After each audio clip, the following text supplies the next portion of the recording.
إنه الأهلي يا سادة حامل كروموزومات المكسب وصاحب جينات البطولات. خطيرة عند الشحات يا طير السعد سلماني تقضى يا الملك انت الملك انت الفهد والطيب كله مشوي. انفاك يا طير السعد سلماني تقضى يا الملك انت. يعني بيراميدز ما حدش لا بيكسبها ولا بينيلها ولا فيش حاجه لحد ما طلع لاعب كرة قدم سابق. قال لك ايه؟ قال لك لعيبه الاهلي بتشوف لعيبه بيراميدز بتخاف ركابهم بتخبط في بعضها.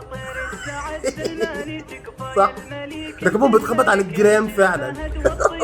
زودوا الضغوط على لاعيبتهم اللي هي اصلا زايده، زودوا الحوافز والدوافع عند لعيبه الاهلي اللي هي اصلا موجوده، عشان دخلوا في تحدي خاسر من بدايته الى نهايته، ومفيش عاقل في الدنيا يخش في تحدي مع جمهور، خاصه بقى لما يكون جمهور الاهلي اللي هو دائما عند الموعد ودائما في ظهر ناديه. انت لما تشرس الجمهور ده عليك، لما تستفزه، قابل يا معلم.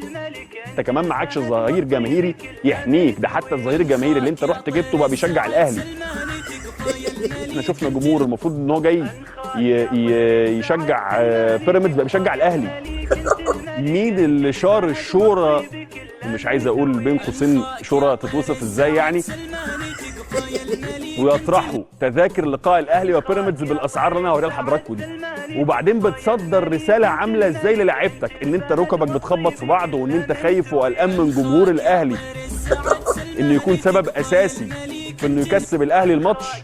طب ما انت كده بتستعدي الجمهور اكتر وبتشرس الجمهور اكتر وبتحفز الجمهور اكتر. ده انا شفت ناس قالت لك انا عليا النعمه ما كنتش رايح بس هروح. بتوصل للاعيبتك ايه؟